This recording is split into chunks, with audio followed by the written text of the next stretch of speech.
Hola cinéfilos, me llamo Carlos, pero pueden llamarme Charts. Nuestra comunidad de suscriptores está creciendo constantemente y les pido que se suscriban a este maravilloso canal. Dejen un like y suscríbanse. En este canal compartiré críticas, recomendaciones y análisis de diversas películas que han salido recientemente o que tienen un lugar especial en la historia del cine. Hoy quiero hablar sobre una película de terror que ya está en los cines y ha generado muchas discusiones. Se trata de El exorcismo de Dios, del director venezolano Alejandro Hidalgo. El título de la película es intrigante. El exorcismo de Dios, como si fuéramos a expulsar al mismo Dios. Es una idea muy inusual que de inmediato capta la atención de los espectadores. Como diría Jack el Destripador, vamos a desglosarlo por partes. Primero, Alejandro Hidalgo es un director de Caracas, Venezuela. Se graduó de la Universidad Santa María en la carrera de Comunicaciones Sociales. Su interés por el cine surgió en la infancia. Especialmente le atraían las películas de terror, como El Exorcista y La Profecía, que veía con gran entusiasmo. Alejandro Hidalgo notó la falta de películas de terror venezolanas y comenzó a escribir sus propios guiones. Quería crear una película exitosa en Venezuela y más allá. Su primera película, La Casa del Fin de los Tiempos, causó gran impacto y permaneció en cartelera durante 9 meses, contando la historia dramática de una madre que vive en una casa misteriosa. Esta película fue un récord para Venezuela. Atrajo a más de 623,000 espectadores y fue la más taquillera en Latinoamérica en 2013. Las ideas para la siguiente película surgieron del guión de La Casa del Fin de los Tiempos. El director quiso hacer una película sobre exorcismos después de ver la cinta The Devil Inside de 2012. Se planeaba desarrollar el guión con la cineasta venezolana Gigi Romero, quien originalmente debía ser la directora de esta película. Sin embargo, Gigi Romero tuvo desacuerdos creativos con Hidalgo, por lo que abandonó el proyecto. Después de eso, el director Hidalgo comenzó a desarrollar el proyecto por su cuenta, usando su propio presupuesto y buscando financiamiento en Estados Unidos. La película fue filmada en el año 2021 y se filmó en lugares de México como Tepoztlán, el Desierto de los Leones, e incluso en la misma Ciudad de México. Cabe destacar que el presupuesto de la película fue de $1.500.000, lo cual es una suma bastante modesta. Debido a fondos limitados, el director tuvo que reducir gastos y probablemente la restricción más notable fue en el elenco de actores. ¿De qué trata la película El exorcismo de Dios? ¿Qué historia se cuenta en la cinta? La trama narra la historia de un sacerdote llamado Peter Williams, un exorcista estadounidense. Durante el exorcismo de una chica, él mismo se vuelve poseído por el diablo, lo que conduce a eventos inesperados. En un giro muy extraño de los acontecimientos, comienza a tener relaciones sexuales con la chica durante el ritual. Han pasado 18 años.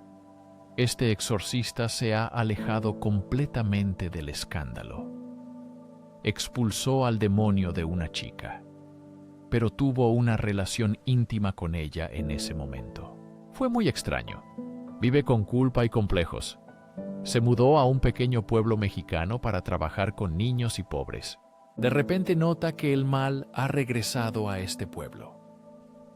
Los niños y algunos habitantes comienzan a sufrir de posesión. Los locales lo consideran una enfermedad. Una joven llamada Esperanza llama especialmente la atención. Quizás sea su hija de aquella primera relación durante el exorcismo. ¿Cómo se ve la película? Sobre todo, utiliza un lenguaje cinematográfico, haciendo referencia a muchas películas clásicas de terror. ¿Qué películas de terror se mencionan exactamente? Vemos referencias a obras clásicas que establecen el tono y la atmósfera de la película. La película El exorcismo de Emily Rose salió en 2006 y en ella se ven claramente referencias a El exorcista de William Friedkin. En estas referencias hay escenas que se pueden llamar pastiches, cuando intentan recrear un plano con otros actores y iluminación, pero con el mismo significado. El plano más famoso de El exorcista es el del padre Karras frente a la casa de la niña Regan, con una linterna iluminando la casa, y él la mira. Este plano fue reproducido por Alejandro Hidalgo en su película, así como muchas otras escenas. Por ejemplo, cuando Regan baja las escaleras de espaldas. Si eres fanático de las películas de terror, notarás estos momentos de inmediato. La película es un intento del director, que ama el terror, de reproducir muchos elementos de la clásica del género, creando su propia obra. Sin embargo, se puede decir honestamente que, a pesar de esto, la película no siempre logra transmitir completamente la atmósfera y la tensión de los originales. Muchas escenas en la película parecen un poco forzadas y poco naturales. Si entiendes el género de terror, notarás de inmediato que estos homenajes parecen forzados. Esto rompe mucho con el ambiente general de la película y destruye la atmósfera. Pero me gustó cómo se usa en la película la idea del pecado de la carne en el sacerdote. Está presentado de manera interesante y apropiada. En los análisis ya conocidos de El exorcista, se analiza cómo la imagen de Regan simboliza la rebeldía adolescente, cuando los niños se enfrentan a los padres y atraviesan una etapa difícil de crecimiento. Este período de crecimiento a menudo viene acompañado de cambios y dificultades, a veces incluso drogas. Los padres tienen que enfrentarse a dificultades y malentendidos en la relación con sus hijos. En El exorcista, esto se refleja de manera muy efectiva. El sufrimiento de la madre debido al distanciamiento con la hija, la sensación de alienación y dolor que ella experimenta. Al principio, es difícil entender por qué cambió el comportamiento del personaje. Aquí vemos una analogía clara que invita a reflexionar sobre los sacerdotes y sus deseos internos. Los sacerdotes, que se han dedicado a la iglesia y a los votos de celibato, también experimentan deseos carnales y luchan contra ellos. Este tema rara vez se discute debido a su controversia. Aunque se conocen casos de pedofilia entre sacerdotes, la película aborda específicamente el problema de sus deseos engañosos, que se ven obligados a reprimir. Me gustó mucho esta analogía que el director utiliza en la película para mostrar la complejidad de la lucha interna de las personas con el voto de castidad. Sin embargo, una de las partes más desagradables de la película son los efectos especiales débiles, que parecen anticuados y de mala calidad. De nuevo, muchos directores de películas de terror intentan usar efectos especiales en 3D, pero a menudo esto conduce al fracaso y a la repetición de técnicas trilladas. En los años 80 e incluso en los 70, los directores de películas de terror con presupuestos muy modestos usaban maquillaje y efectos prácticos para mejorar la calidad de sus obras. Estas técnicas les permitían crear algo más real y tangible. a pesar de los recursos limitados, dando a las películas un estilo único y memorable. Aunque el nivel de producción no era alto, el espectador sentía todo el esfuerzo y dedicación de los directores, lo que hacía que las películas fueran especialmente atractivas y vivas. Hoy en día, métodos similares todavía se utilizan, y entre los directores de terror modernos, hay quienes prefieren la vieja escuela con efectos prácticos. Uno de mis directores de terror favoritos que utiliza activamente efectos prácticos es Hidalgo, aunque a veces elige soluciones más sencillas. A veces, en sus trabajos se encuentran efectos típicos que parecen poco convincentes y no crean una sensación de lógica y credibilidad en lo que sucede en pantalla. En el género de terror no siempre es importante la lógica absoluta, pero me gustó una idea original y la secuencia de escenas que destacaban por su novedad. En la película hay una escena donde Cristo baja de la cruz. Es una escena muy original y aterradora, pero los efectos especiales dejan mucho que desear. Me gustó mucho esa escena porque vi un gran potencial. El director podría haberla prolongado y hecho más tensa. En lugar de eso, el director eligió el camino fácil. Un susto brusco que asusta al espectador de repente, sin crear verdadera tensión. Cuando no se trabaja la atención del espectador, el miedo se vuelve superficial. Tarantino y James Wan saben alargar las escenas creando una verdadera atmósfera de miedo. En esta película se perdió la oportunidad de hacer las escenas más profundas y emocionantes. El director eligió una forma fácil de asustar, lo cual es una solución débil.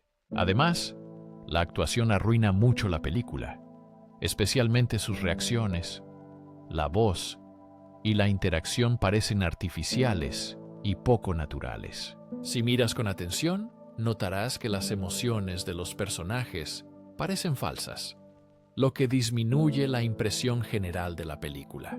En la película notarás que ni siquiera el doblaje ayuda. Si la ves en el idioma original, no habrá naturalidad ni sensación de que todo va bien. Todo parece muy artificial y torpe. Los diálogos no parecen creíbles, y esto reduce mucho la calidad de la película. Aunque el director tiene mucha experiencia cinematográfica y conocimientos teóricos, muchas escenas están mal ejecutadas. La película tiene escenas originales y excelentes que me gustaron mucho, pero debido a la mala dirección, queda una sensación de potencial desperdiciado. Para quienes aman las películas de terror, aunque las escenas estén mal hechas, aún se pueden valorar adecuadamente. El final de la película parece demasiado optimista y sentimental, con un típico final feliz, lo que resulta un poco decepcionante. Las películas de terror generalmente terminan con la destrucción del mal. A menudo, esto conduce a un cambio o trauma en el protagonista, dejando una sensación de vacío. En esta historia no sucede eso. El final intenta conectar rápidamente todas las líneas argumentales, pero lo hace de manera demasiado apresurada e incluso infantil, lo que no me agradó en absoluto. No me gustó nada el final, especialmente porque insinúa una continuación. Eso deja un regusto desagradable. No me gusta para nada ese desenlace. ¿Cuál es mi consejo sobre esta película? Si buscas un filme que realmente asuste y aporte sensaciones frescas de terror, no vale la pena gastar tiempo ni dinero en ella. Esta película no ofrece nada bueno. Sin embargo, si eres un verdadero fanático del terror y vives este género como yo, vale la pena verla para ampliar tu bagaje cultural. Encontrarás muchos detalles y referencias reconocibles. Como un fan de Marvel identifica elementos familiares en sus películas y series. En cada película se pueden encontrar muchas referencias, especialmente si eres fanático de las películas de terror. Si te gusta este género, probablemente pasarás un buen rato, ya que las películas de terror a veces son increíbles e incluso absurdas. El género de terror a menudo parece inverosímil y se vuelve absurdo, pero esa es precisamente su esencia y encanto. Así comenzó el género de terror y así será siempre. Siempre habrá lugar para giros extraños e incluso parodias. Esta fue mi crítica. Te invito a dejar tus comentarios. ¿Has visto esta película? ¿Qué piensas de ella? Si aún no lo han visto, díganme qué película planean ver o cuál decidieron saltarse. Por favor, suscríbanse a mi canal, ayúdenlo a crecer, denle like y vean más de mi contenido. Recuerden, me llamo Carlos, pueden llamarme Charles, y no todo cine comercial es malo, ni todo cine de arte es bueno.